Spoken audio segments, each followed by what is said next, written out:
Hey, hey, hey, it's me, and I am back. Hey, friends. Oh, let's get some folks in the room. Let's see what we've got here.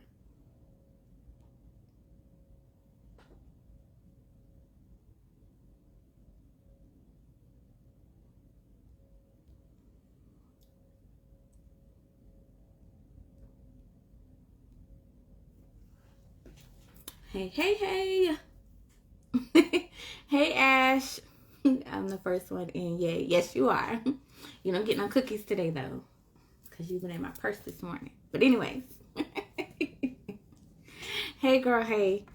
I am going to allow some other folks to jump in, let Facebook do its thing.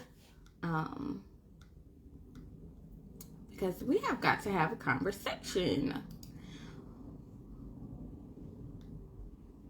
Hey, Taniette. Hey, hey, hey. I just love saying your name. And I pray I'm saying it correctly because I just love the way it sounds. Goodness. I got so much. Okay, I took notes this time, y'all, because I don't want to miss anything. But as people jump on, go ahead and say, hey, if you will be catching this on the replay, because it'll be in the group forevermore, just say replay so that when I respond to you, I know when you watched. Feel free to share this out to anybody that needs to hear this message, but we are going to talk about, I'm saying it correctly, yay! We are going to talk about that post that I made in the group last week. Because it needs to be discussed, right? Let me see if I can. I don't know. It won't let me share to the people. So you guys have got to share for me. Oh, I know what I can do. I can tag on here so we can get folks in the room, so to speak.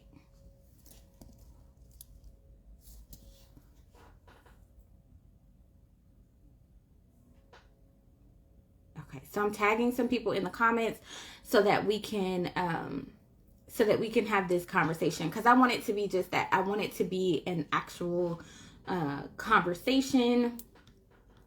And I'm just tagging some of the people who responded to the initial post so that they can be a part of the conversation as well. And because Facebook will not allow me to do this the proper way, we're going to tag people in the comments, okay? All right. So y'all feel free to tag as well. Let me see if I'm missing anybody before I jump into this discussion. Oh, I need to tag also our friend.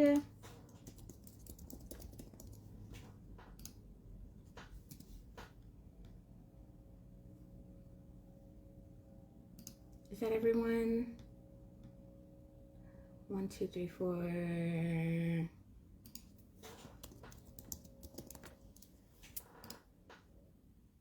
Oh, no, wait, that's not the right one.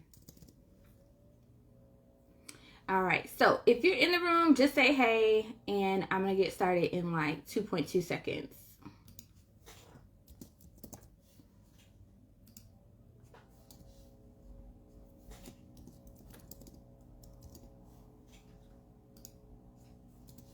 All right, so I've tagged people that responded to the initial post.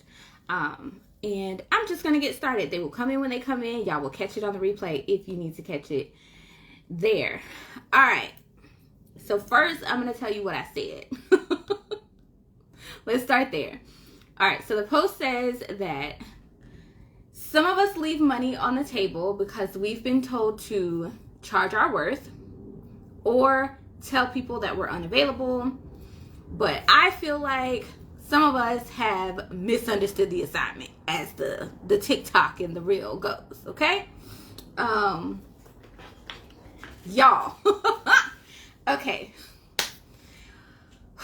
This is one that's near and dear to my heart because it's something I did. I misunderstood the assignment for so long because as you guys know, I'm an education junkie, right? I love tapping into webinars. I love tapping into courses. I love going to conferences, all the things, right? And all of the big wigs in our industry and some of the small wigs too, say, charge your worth, charge your worth, charge your worth. Your time is valuable. Charge your worth. They tell you if someone calls you and they don't have enough to spend with you, you need to tell them you're unavailable. So basically, you need to lie to people. You need to tell them that you're unavailable. You need to tell them that I don't know, all these different things. Y'all can put in the comments some of the things that you have been told to tell clients when they don't have enough funds for your services, right? So, but that's the biggest one, to tell them that you're unavailable, to just shoo them away, send them to somebody else, someone else, send them to another service provider, right? So if you're a planner, send them to another planner. If you're a photographer, send them to another photographer. And then we just willy-nilly just go out here and like send them a list of people to go check with. That's so rude. It's so rude on so many levels. And I was doing it. I was doing it. I'm not preaching to y'all just to say like, my way is better and I do it better. No, when I tell y'all stuff, it's because of things that I have learned the hard way. Okay? And so I don't want y'all to make the same mistakes that I've been making. And I don't want y'all to continue to make the same mistakes that I see us making. Us. Collective. In collectively wed, right? We, us, the collective. So, okay. So let's talk about what it actually means, right? So charge your worth. What does that actually mean? Hey, Tressa! Hey, I need to call you too.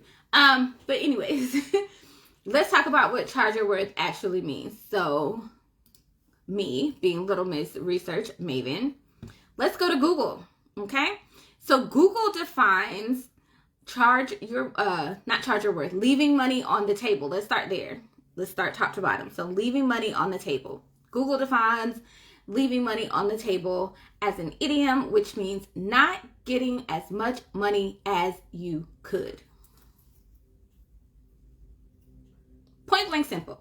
Not getting as much money as you could. That's what I mean by leaving money on the table. Yes, we are not getting as much money as we could simply because, in my opinion, we are following this blind advice, this advice without substance of charge your worth. We are following this advice without substance of what it actually means to charge your worth, or what it actually means to tell people that you're unavailable, like what that actually does to your business. The blanket statement is always charge your worth. And why do I say it's a blanket statement and it's without substance? Because honestly, here's how it works. Someone sells you a course, right? They start out and they try to get you engaged. So they tell you, oh, let's jump on this free webinar. I'm going to tell you how to make more money, right? You jump on, and for 30 minutes of your life, they're telling you, like for the first 5 minutes, they're telling you about their children and how they sell slime, right? I'm going to use myself as an example. I don't have any courses yet, keyword yet, but I'm going to use myself as an example, all right? So it's not to completely out just one particular person. So I'll be the guinea pig for y'all. Selling a course. Come to my free webinar, right? First 5 minutes, I'm going to tell you all about me, my kid, this dog, and how they do all the things so that you get to know me, right? You get to relate to me, right? Then I'm going to tell you what you're doing wrong. Okay? You're leaving money on the table. well, you're not getting all the money that you could. You want to go on fabulous vacations like me, and you want to do all the things and all the things. It's because you're not charging your worth. First of all, Miss Course Lady, Course Sir person, you don't know me. They don't know you. Only you know you, and you know your business, and those who you've hired to work in your business know your business. So maybe your accountant knows the financial portions of your business, but no one knows your business like you. So you have to be able to discern what the course provider, the teacher, the educator, the speaker is saying. You have to be able to read between the lines if you're only going to sit through that free webinar. It's only when you get to the end of the webinar and the course is announced, and it's announced for $97, that you're going to pay the $97 to get into the course program to actually learn what's between the lines. And that's the part that we're missing. And that is why we are leaving money on the table, because we are watching 50,000 free webinars telling us to do the exact same thing. This super blanket statement. We haven't taken the opportunity to pay for the course or invest in additional research. You don't have to buy the course. You can Google some of this stuff. But we haven't taken the time to do so. And therefore, you leave the course powered up, empowered, fired up, right? I'm going to charge more. I'm going to do all these things. I'm going to tell those people I'm not available. You're not my ideal client. And I say it with all the hands and all the head gestures, simply because that's how it sounds to your clients, or to your potential clients, or to that person who's calling you with an inquiry. That's how we, the collective, sound. You guys, that is exactly how we sound. We are on the phone with people. We're going through, oh my gosh, congratulations. Thanks for calling Soirees by Lee. Oh my gosh, this is so amazing. Tell me more about your wedding, right? They tell us all the things. We get to the point in the conversation. Okay, and what is your budget for this wedding for 250 people and for this stilt walker and fire eater that you want at your reception? What's your budget for all of this fabulous stuff? And they open up and they say they're excited because, you know, you're excited too in this consultation. And they say something like $3,500.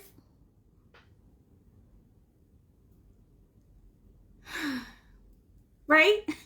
You take a big sigh and you're like, okay, I am worth way more than $3,500. My fee alone is $3,500. Oh, let me check the calendar real quick. That's what I've heard on the phone. Let me check the calendar real quick. And they make all this noise in the background, and then all of a sudden they're like, oh my gosh, I'm so sorry. Unfortunately, we do not have your date available.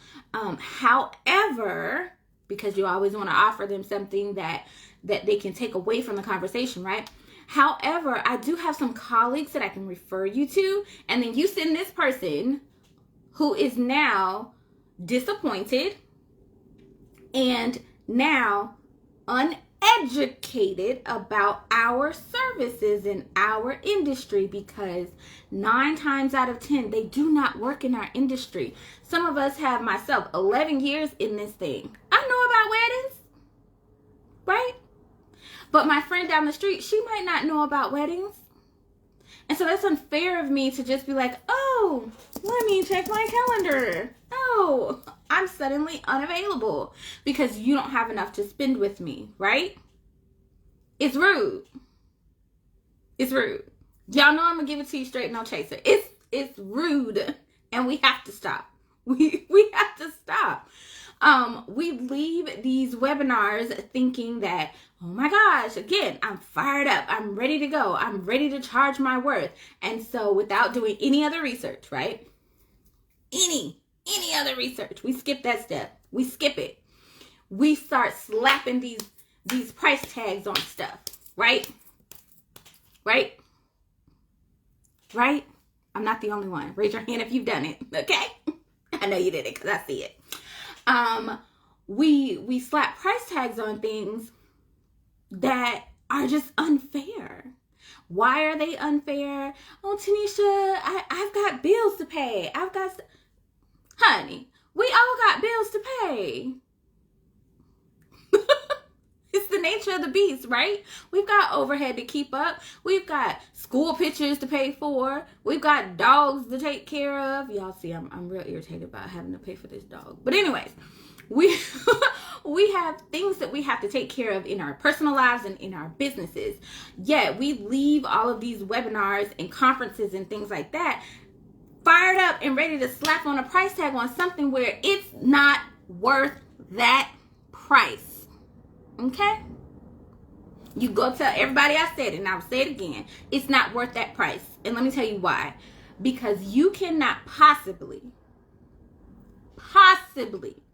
charge more for the service that you provide now without having done market research. Let me say that again. You cannot charge more for the current service that you provide without having done the market research to back up your pricing. Okay? Because people aren't going to want to pay that price forever. As long as there are people that are willing to pay that price, they're willing and able to pay that price,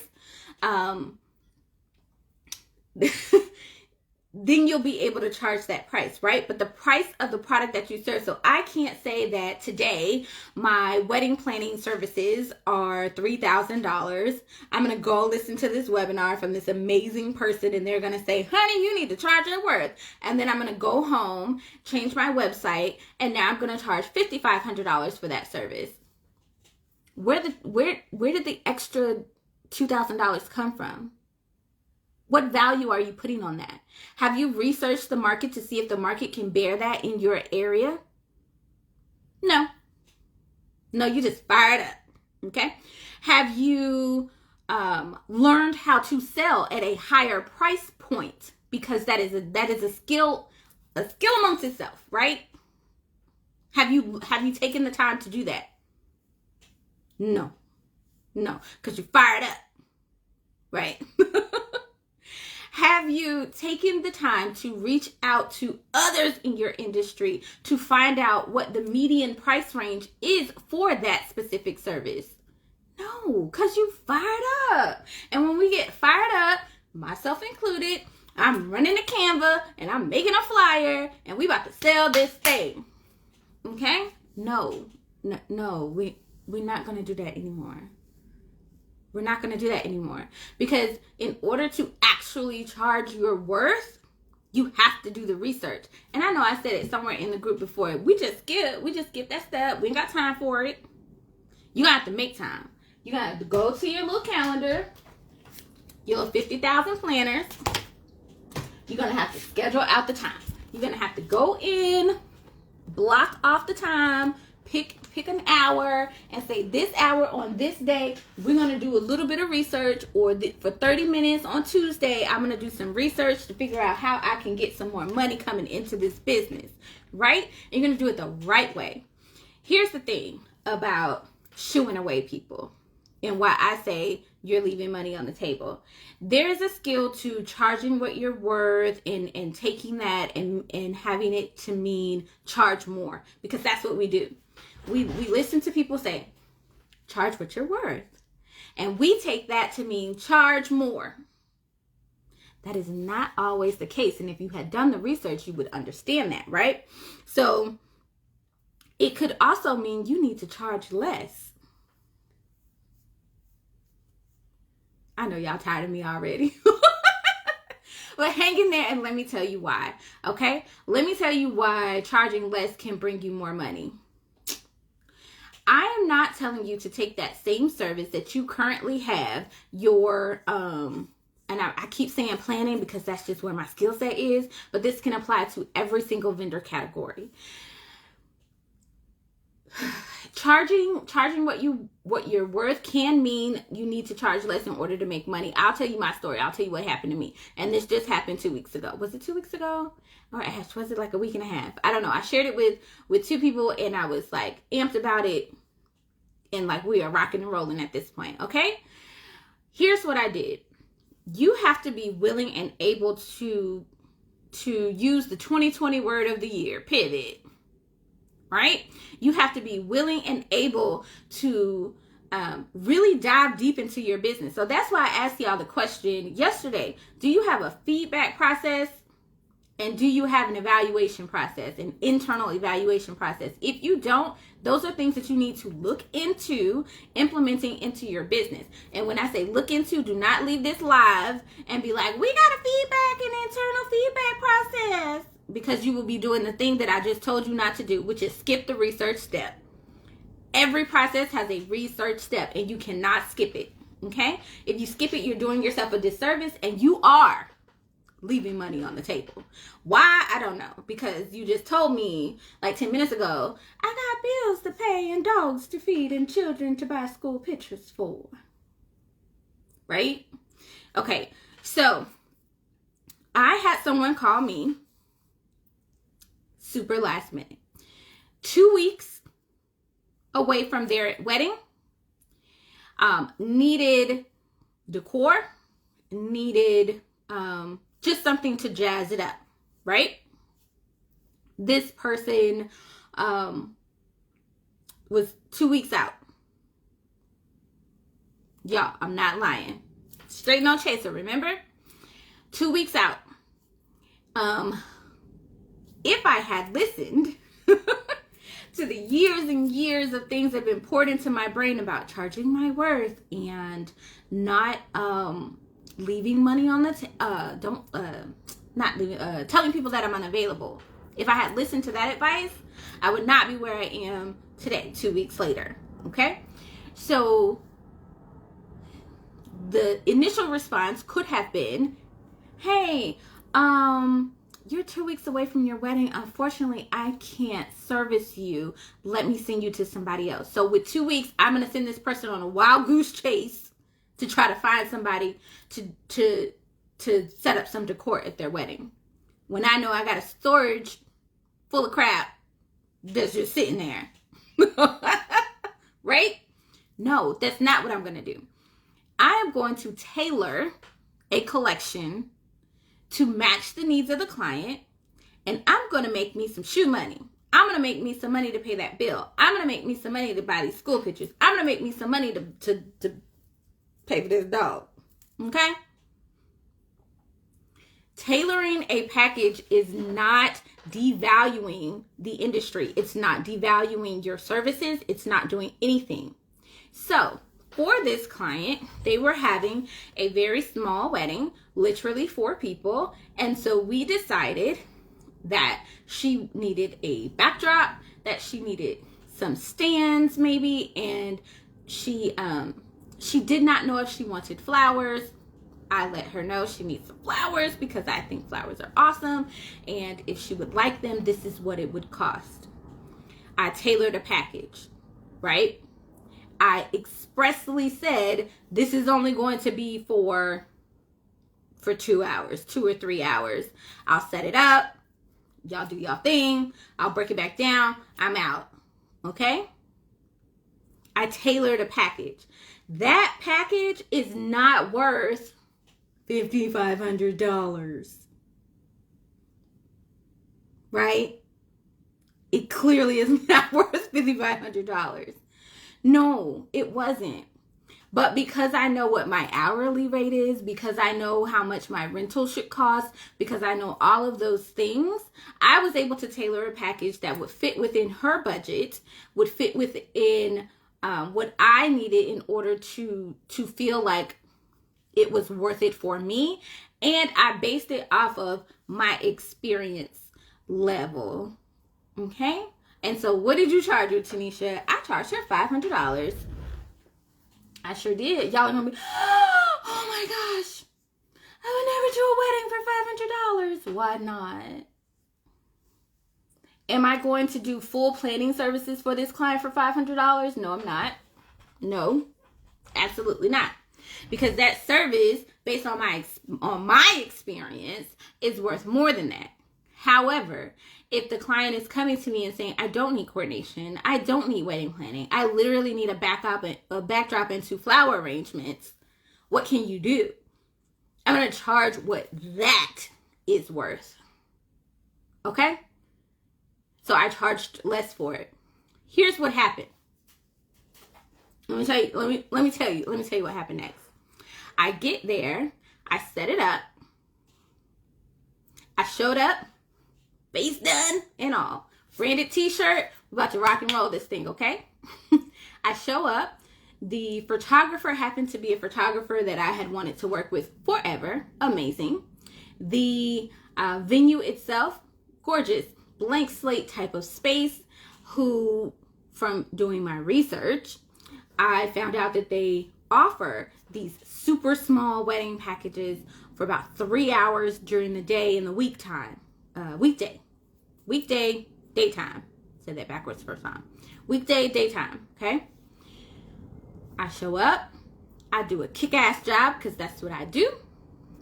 Not only did I receive the most stunning pictures ever, I received a review from the client that night in email thanking me and asking me, well, not so much asking, but more so telling me that they were going to also book me for a large reception that they were planning on having that we had never discussed prior to me showing up and doing what I do. Okay. So now not only have I just gotten this quick little $500 minus the $80 that I spent on floral supplies. So what was that? $420? Quick math. Yeah. So this $420 that I got for this little 2 hours of my time on a Friday while my child is at school. Okay. Made that real quick. Now I have now booked her for her large reception at my full planning price, at my full decor pricing, because I was able to tailor something that fit her needs for that specific event. And I feel like we are unwilling to do that. And let me take it further, because that's just one example, right? That's just my experience. And you're like, oh my gosh, Shanisha, that was so cool that happened to you, but that would never happen to me. And that's just like one rare experience. False. Because y'all don't be believing me when I tell y'all things, so I'm going to back it up with the big dogs. David Tatera. Now, I know I'm saying that wrong. I'm probably butchering his last name, but I digress.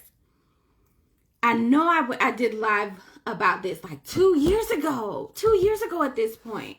And I told y'all, I walked into a Dollar General store. So for those of you who don't know what a Dollar General store is, literally everything is like $10 or less, and it's cheap. Okay? Cheap. I walk in for some laundry detergent, or I think that's what I was getting, laundry detergent, or maybe slime supplies. I don't remember. That's usually what I go there for. I walk in to get something. I'm going down the clearance aisle. And at the top of the clearance aisle, it wasn't on clearance, but there are these little votives. So votives don't have any in here. Small candles, but they're mercury glass. They're gold and fancy looking, right? See them at every wedding. Every wedding. Then I noticed the name on it says David Tatera. It's not spelled incorrectly, so it's not a knockoff. It's clearly his brand. Why the heck is David Tatera in Dollar General? David Tatera is worth more, right? He should charge his worth. These candles should not be in here for $3. These candles should not be in here for $6. These candles should be $50,000. That's what he's worth, right? No. David Tatera understood the assignment, okay?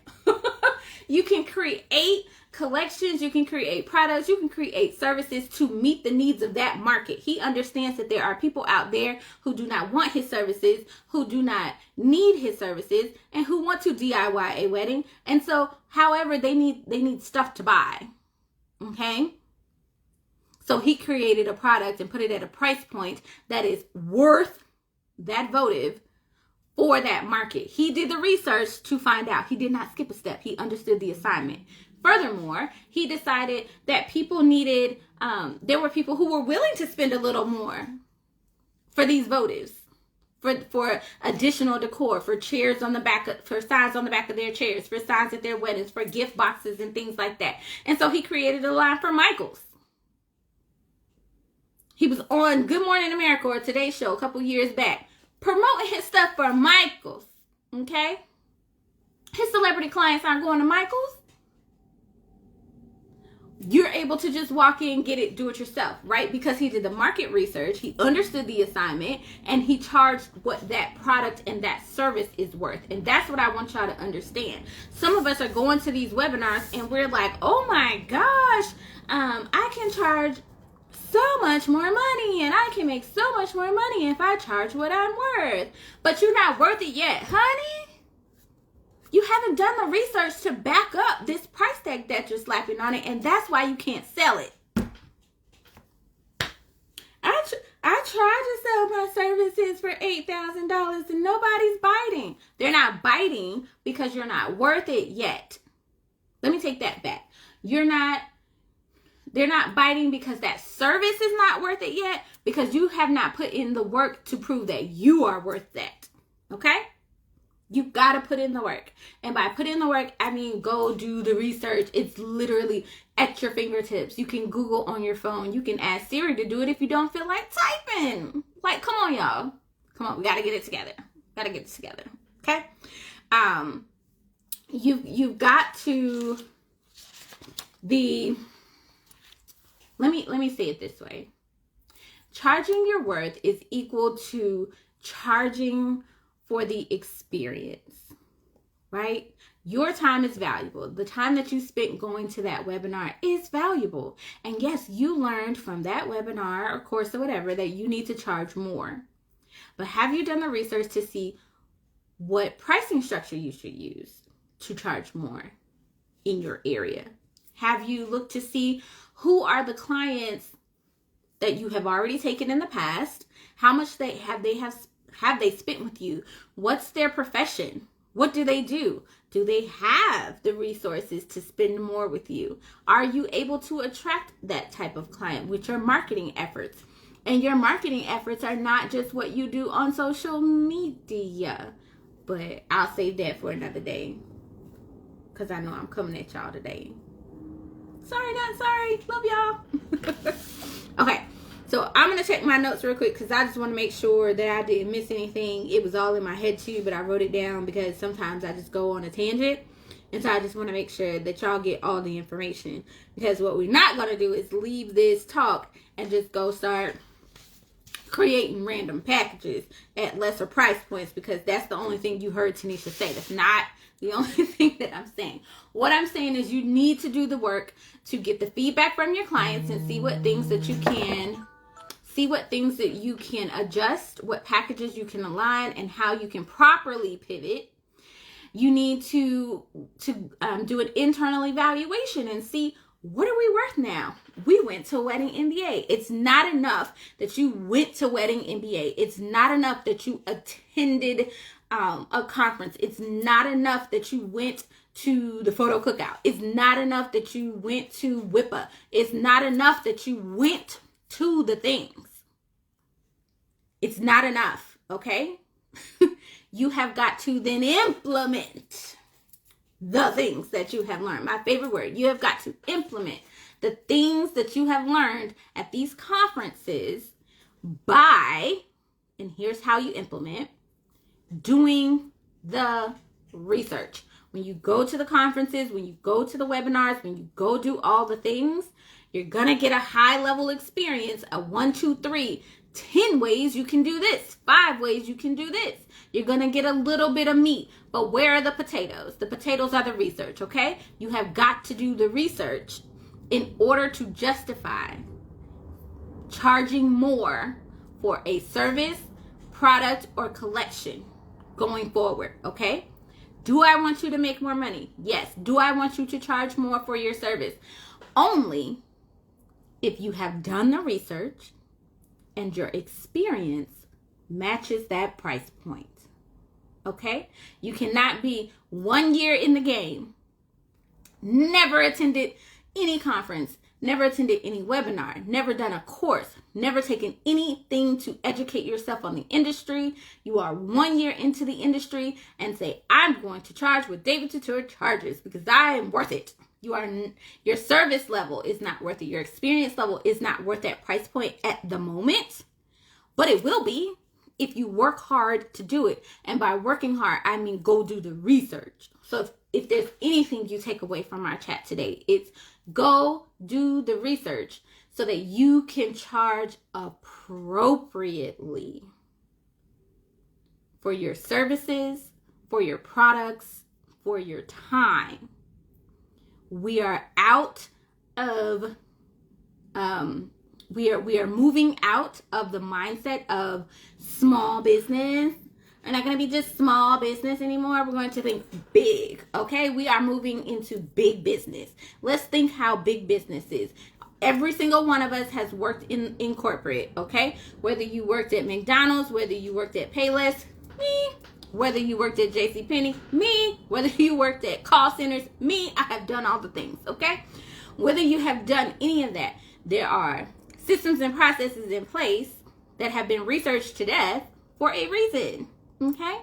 And then let me leave you with this. Let me give you a little tip on what you can do to figure out this pricing situation, because it's getting out of hand, y'all. It's out of hand. And I know I preach this all the time, but you can automate stuff so that you can charge appropriately. So, for example, that $500 package that I charged for that 2-hour wedding on a Friday afternoon while my child was at school, when I would otherwise be sitting at my computer or sitting at my TV watching Grey's Anatomy. That $500 that I made, I have now created a automated way to book that package, which means I no longer have to have my hands on it, which means I am charging what that particular package is worth. The first time I did that package, I put maybe 4 hours worth of time into that.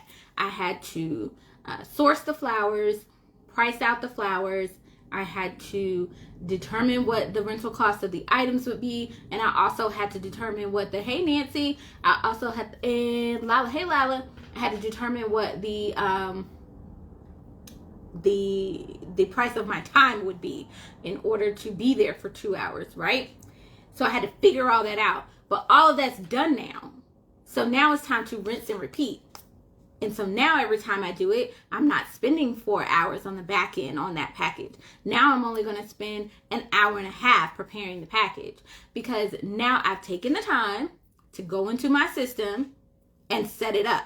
So now they can go in. If I want to sell that package, I went to Canva, I made my flyer. I said, I'm ready to sell it now, right? So now I have this 2-hour decor package that you can get that comes with these 4 items. These 4 items. You can choose if you want this stand or that stand. Clear or gold. That's it. You can choose if you want a draped backdrop or you want the green one. You know, those are the only choices you get. You click, you pay, you sign, done. I haven't touched it. I don't have to do anything. They're doing all the work. Right? I've done all the work on the back end. Now it's rinse and repeat. Rinse and repeat. Now I have a product, that a quote unquote product that I can rinse and repeat and sell and keep selling and keep selling and keep selling without having to add in my time. I'm not doing any planning time. I'm not spending 180 hours on that, planning it. No, it's ready to go. And it's at a lower price point for a reason.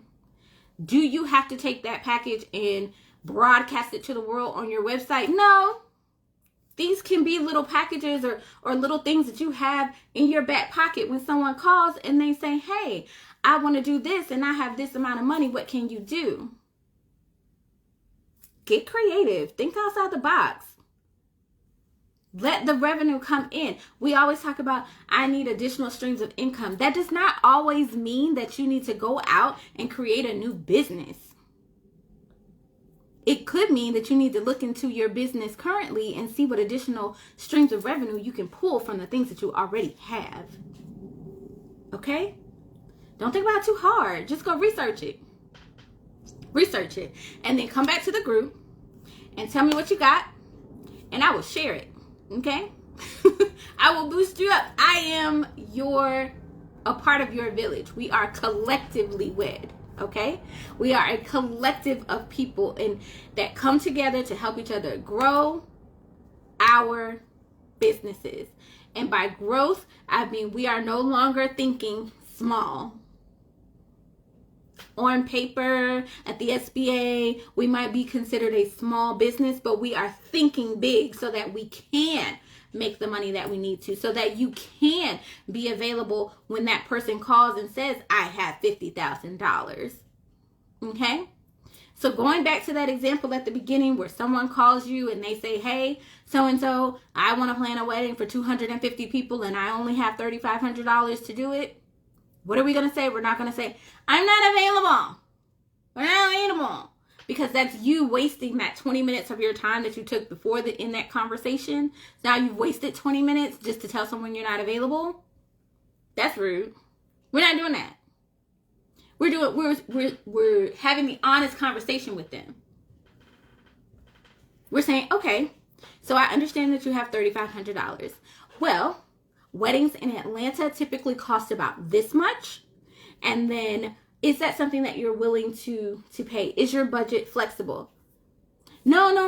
My budget's not flexible. I only have $3,500 for 200 people. Break it down one more time. One more time before you move on, okay? You're going to break it down one more time. You're going to say, hey, well, I understand that you're wanting to stay at that $3,500 price point, but that means that you're going to have to find a caterer who can accommodate your guests at a rate of $1.50 per person just for the catering.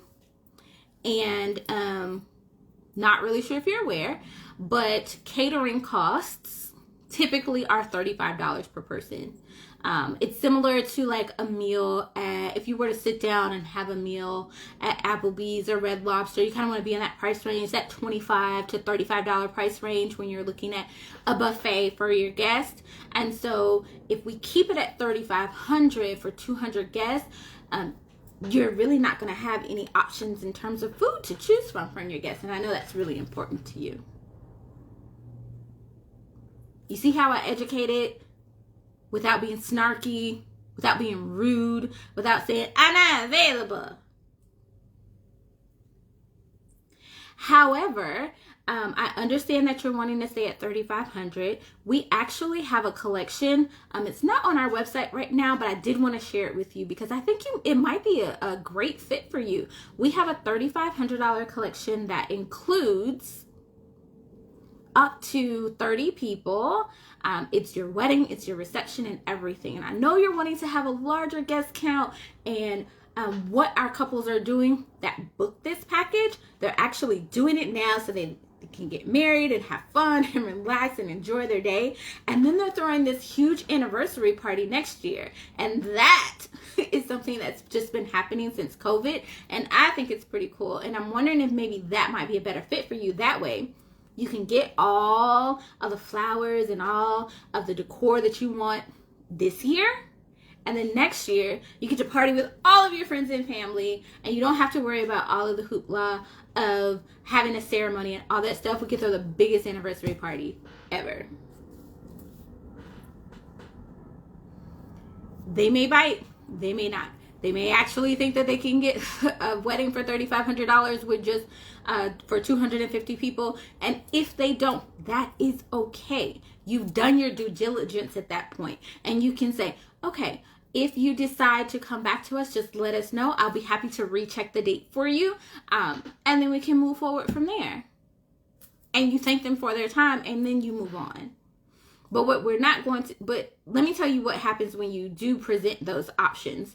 I had another client, another example. I had someone come to me. Wasn't exactly that extreme. However, they had a small budget for what it was that they wanted to do, right? I let them know it's going to be a little bit more. I'm more than happy to send you a proposal for that amount. And why am I happy to send a proposal? Because they're not taking me 3 hours to create the proposal. That's not what's happening over here. Because things are mostly automated or things are already in the system and I can go click, click, click, click. So for the services, for coordination and for planning, So I understand that you only have, I don't know, $7,000 to spend on this wedding for, let's do 120 people. So 120 people at $7,000. I understand that's all that you have budgeted for this event. So I'm going to send you a proposal and tell you what you can get for the $7,000. I'm also going to send you a proposal that's going to show you what you can get with a little bit more flexibility in your budget. And so here's what we can do. So if you want full planning, you want some decor, you want whatever they want in this package, we're going to put it in there. We're going to charge the actual price, $15,000 or whatever it's going to be. That's what we're going to use for right now, $15,000. Then in the $7,000 package, we're going to quote them again. We're not going to discount the $15,000 package down to $7,000. That's what we're not going to do, okay? That's overworking yourself. But what you are going to do is tailor it to that price point. You can do that. It's your business. Right? So maybe they can't get the throne chairs. So maybe they can't get a 5-tier cake. So maybe they can't get a custom gown. Maybe they can't get any of that. Maybe they can't get full planning. Maybe they can get coordination. Maybe your coordination comes in that price. So then you quote them for coordination. So then you quote them for this and you quote them for that. And then when you send the proposal, you walk them through it. You call them back. You're doing business. Don't just throw them out there and leave them to try to figure it out on their own. I sent it to her and I said, hey, I just sent this over to you. It might be a little bit confusing, but I just want to explain it to you. There's 2 options that you have here. If you want to do the full everything that we talked about in the call, this is what it came up to when I ran the numbers. However, I know that you wanted to stay within this budget. So these are some of the things that you can get if we stay within this budget. And let them decide. You know what the client said to me? Well, when we initially called you, we said it was only $7,000 because that was like our minimum, and that we just kind of wanted to really know what we could get. We didn't really know. We told another planner that we had only $7,000, and they were just like, we don't do weddings for less than that, so you're just gonna have to find someone else. And I was like, hey, well, first of all, it's rude, and second of all, they didn't take the time to educate them, because do you know how much the client booked the package for? We worked it out. We figured out what we could do, what we could not do. And the client, who initially told me that her budget was $7,000, booked a package for $12,000. She booked it at $12,000. I sent her one for $9,000, and she was like, "Ugh, I really, really, really have to have." And so I said, "Really, really, really have to have costs a little bit more." And so here's what it costs to do that. And so we went from her saying that she had $7,000, because honestly, they don't know what to spend. They are not in this every day. When they go clock in at work, they're not clocking into a wedding business. We are the experts in our industry. They might be clocking in to go save a life at a hospital. They're a nurse, they're a doctor. They might be clocking in to go teach our kids. They're teachers. They're not in our industry. They don't know. We know. So we need to do better and tell them what it really is. Okay? Straight no chaser. Just tell them. I'm going to get a t-shirt that says that. What does it say? Straight. Is it straight over here? Oh, it's straight out of the library. Straight no chaser. That's what we're going to do going forward. Okay? We're going to take our time in these consultations, and we're going to tell them the truth. And we're not going to be afraid to tell them the truth. And we're not going to do this thing where we don't ask them questions. We're not doing that anymore. We're getting it together so that we can charge what the service is worth based on your experience in the industry, the education that you have received in the industry, the market research that you have done to justify what are the price points in the market, like what the market can bear. Okay? And you're going to get feedback from your clients on what you can fix and tweak. And when you make those fixes, yes, you can charge a little bit more.